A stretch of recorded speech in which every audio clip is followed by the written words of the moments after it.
오늘 성경 말씀은 누가복음 5장 1절에서 11절 말씀입니다. 무리가 몰려와서 하나님의 말씀을 들을새 예수는 게네사렛 호숫가에 서서 호숫가에 배 두 척 있는 것을 보시니 어부들은 배에서 나와서 그물을 씻는지라. 예수께서 한 배에 오르시니 그 배는 시몬의 배라. 육지에서 조금 떼기를 청하시고 앉으사 배에서 무리를 가르치시더니 말씀을 마치시고 시몬에게 이르시되 깊은 데로 가서 그물을 내려 고기를 잡으라. 시몬이 대답하여 이르되 선생님, 우리들이 밤이 새도록 수고하였으되 잡은 것이 없지만은 말씀에 의지하여 내가 그물을 내리리이다 하고 그렇게 하니 고기를 잡은 것이 심히 많아 그물이 찢어지는지라. 이에 다른 배에 있는 동무들에게 손짓하여 와서 도와달라 하니 그들이 와서 두 배의 채움에 잠기게 되었더라. 시몬 베드로가 이를 보고 예수의 무릎 아래에 엎드려 이르되 주여, 나를 떠나소서, 나는 죄인이로소이다 하니 이는 자기 및 자기와 함께 있는 모든 사람이 고기 잡힌 것으로 말미암아 놀라고 세베대의 아들로서 시몬의 동업자인 야고보와 요한도 놀랐습니다. 예수께서 시몬에게 이르시되 무서워하지 말라. 이제 후로는 내가 사람을 취하리라 하시니 그들이 배들을 육지에 대고 모든 것을 버려두고 예수를 따르니라. 아멘. 샬롬. 1월 12일 화요일 새벽 영상으로 인사를 드립니다. 오늘 본문은 예수님께서 시몬 베드로를 제자로 부르시는 장면이 기록이 되어 있습니다. 오늘 본문을 통해서 순종에 대해서 함께 좀 말씀을 나누려고 합니다. 특별히 우리가 순종이라는 단어를 자주 사용하고 있지만 그 순종이 왜 그렇게 어려운가 하는 말씀을 중심으로 오늘 본문을 좀 살펴보려고 합니다. 오늘 본문에 있는 말씀의 배경을 좀 살펴보면 예수님께서 말씀을 전하실 때마다 많은 무리들이 예수님을 따르게 됩니다. 오늘은 게네사렛 호숫가에서 예수님을 따르는 많은 무리들이 있는 것을 보게 됩니다. 그때에 어부들은 고기잡이를 마치고 호숫가에 배를 대고 그물을 싣고 있는 것을 발견할 수 있습니다. 아마도 다음 고기잡이를 위해서 마지막 그물을 싣고 정리하는 작업을 하고 있지 않았을까 생각을 합니다. 그런 상황에서 예수님께서 시몬 베드로의 배에 올라서 그곳에서 무리들에게 말씀을 전하고자 하시는 모습이 기록이 되어 있습니다. 오늘 본문에서 첫 번째로 순종이 어려운 이유를 발견하게 됩니다. 바로 그것은 육체적인 피곤함이 아닐까 이런 생각을 해보게 됩니다. 3절 상반절 말씀을 좀 가서 보시면 예수께서 한 배에 오르시니 그 배는 시몬의 배라. 육지에서 조금 떼기를 청하시고, 예수님께서 시몬 베드로의 배에 올라서 육지에서 좀 떼자라고 청하고 있습니다. 아마도 예수님께서는 이 배에 올라서 무리들에게 말씀을 전하고 싶어 하셨던 것 같습니다. 그러기 위해서 육지에서 배를 좀 떼야 했던 그런 상황이 발생을 했던 것이죠. 하지만 지금 이 어부들은 어떤 상황이었습니까? 2절 말씀을 가서 보시면 호숫가에 배 두 척이 있는 것을 보시니 어부들은 배에서 나와서 그물을 씻는지라. 어부들은 밤새도록 고기를 잡고 이제는 이 호숫가에 배를 대고 마무리 작업으로 이 그물을 싣고 있는 것을 볼 수가 있습니다. 실제적으로 얼마나 피곤한 시간이었을까 생각해 보게 됩니다. 고기를 잡고 피곤해 지친 몸으로 이제 마무리를 하면서 하루 일과를 마치는 순간이었다고 볼 수가 있는 것이죠. 그런데 예수님께서 배에 올라타셔서 호수에 배를 띄우자라고 말씀을 하고 있습니다. 육체적으로 너무 피곤해서 얼마든지 그 말씀을 거부할 수 있는 상황이 아니었을까 생각을 해봅니다. 게다가 배가 두 척이나 있었습니다. 다시 말하면 이 시몬 베드로의 배 말고도 다른 배가 있었으니 예수님 좀 저 배를 타십시오 라고 말할 수도 있었을 것 같은 그런 상황이었다는 것입니다. 하지만 베드로는 오늘 이 말씀에 순종해서 배를 띄우고 있는 것을 발견할 수가 있습니다. 우리의 모습을 좀 생각해 보게 됩니다. 많은 사람들이 일상을 살아가면서 바쁘고 분주하게 살아갑니다. 그 바쁘고 분주함은 우리 육체의 피곤함으로 이어지게 됩니다. 그래서 종종 그 피곤함 때문에 하나님의 말씀에 순종하는 삶이 장애를 받을 때가 있다는 것이죠. 하나님의 말씀을 묵상하고 또 기도의 자리를 지키고 또 늘 깨어서 하나님의 예배의 자리를 지켜야 하는 그 모든 순종의 삶에 때로는 우리의 육체의 피곤함이 장애물이 될 때도 많이 있다는 것입니다.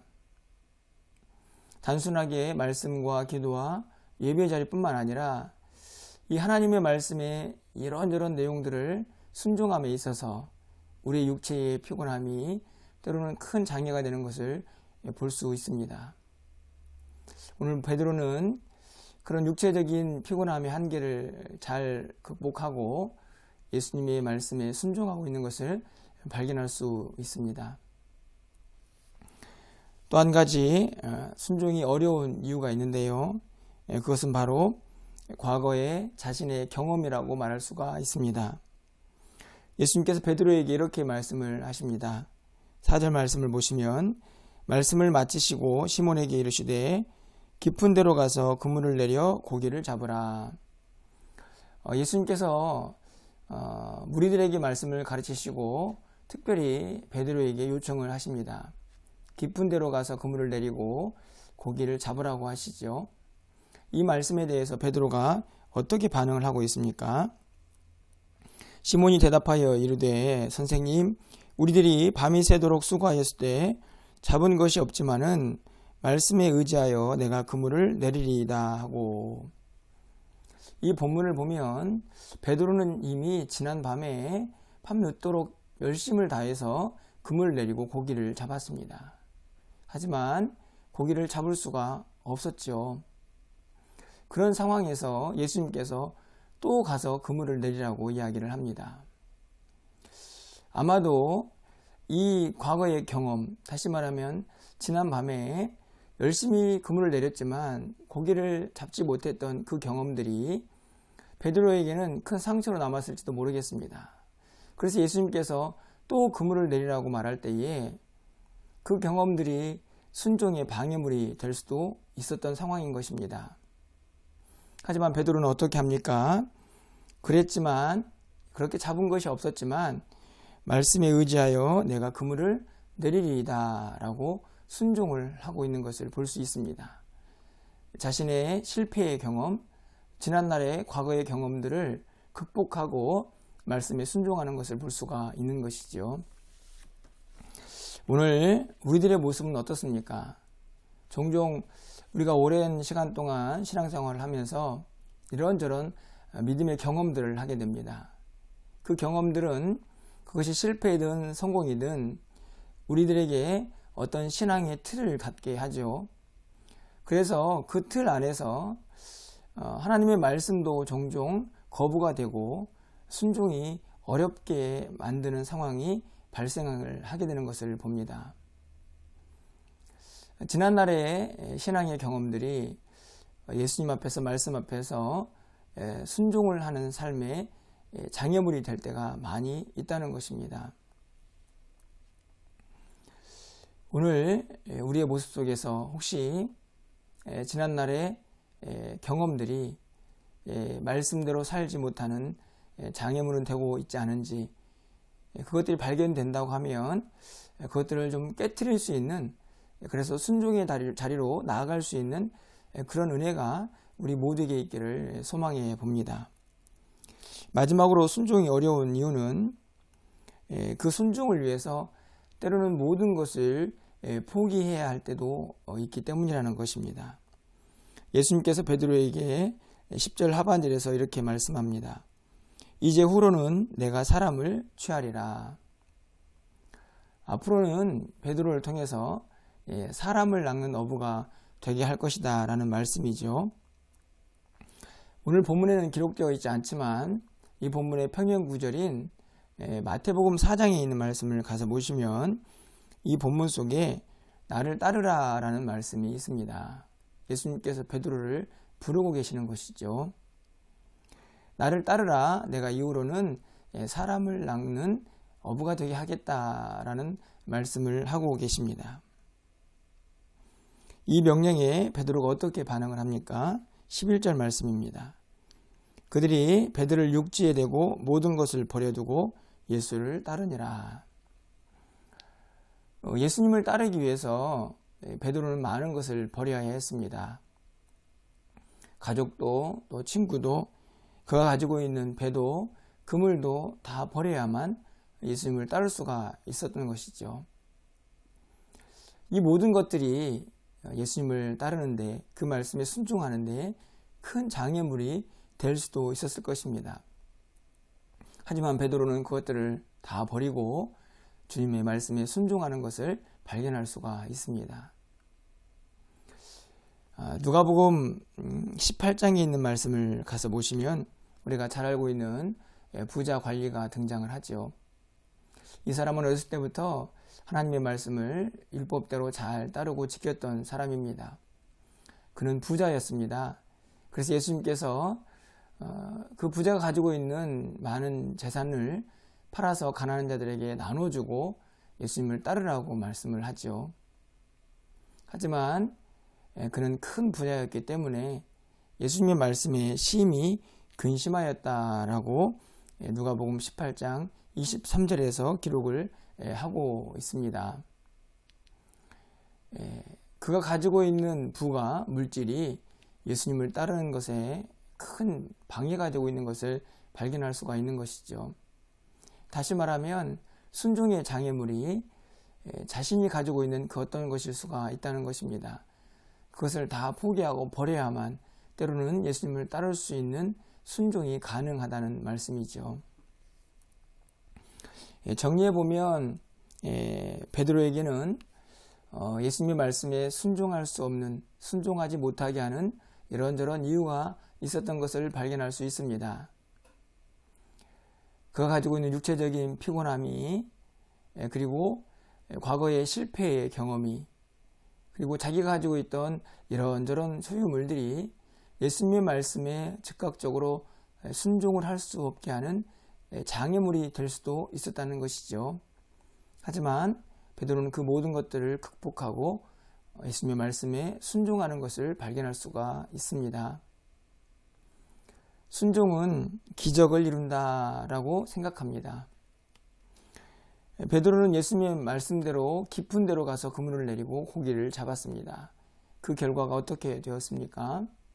그물이 찢어질 정도로 많은 고기를 잡았습니다. 간밤에 그렇게 열심을 다해서 고기를 잡았지만 고기를 잡을 수 없었습니다. 하지만 말씀에 순종해서 그물을 내렸더니 그 말씀대로 많은 고기를 잡을 수가 있었던 것이죠. 그렇게 순종은 기적을 나타내고 있는 것입니다. 예수님의 말씀처럼 베드로는 예수님을 다 버리고 쫓았습니다. 그 결과 베드로는 영원한 하나님 나라 영생을 선물로 받게 되고 주님을 따르는 제자가 되어서 많은 사람들에게 그 영생의 소망과 또 구원의 복음을 전하는 사람이 되게 됩니다. 세상과 땅을 버리고 하늘을 얻는 놀라운 기적을 베드로가 경험하게 되는 것이죠. 바로 순종의 결과라고 생각할 수가 있습니다. 여러분들은 주님 앞에서 어떤 순종의 모습을 보여주고 있습니까? 오늘 말씀을 통해서 다시 한번 혹시나 내 삶에 예수님의 말씀대로 순종하지 못하게 하는 이런저런 장애물이 있지 않는지 다시 한번 점검해보고 그것들을 제거하면서 이 한 해는 정말 말씀대로 멋지게 그 말씀에 순종하며 우리의 삶에서 그 순종의 기적을 경험하며 그렇게 살아갈 수 있는 복된 한 해가 되기를 소망합니다. 그리고 그런 오늘 한날이 되시기를 주님의 이름으로 간절히 축원합니다.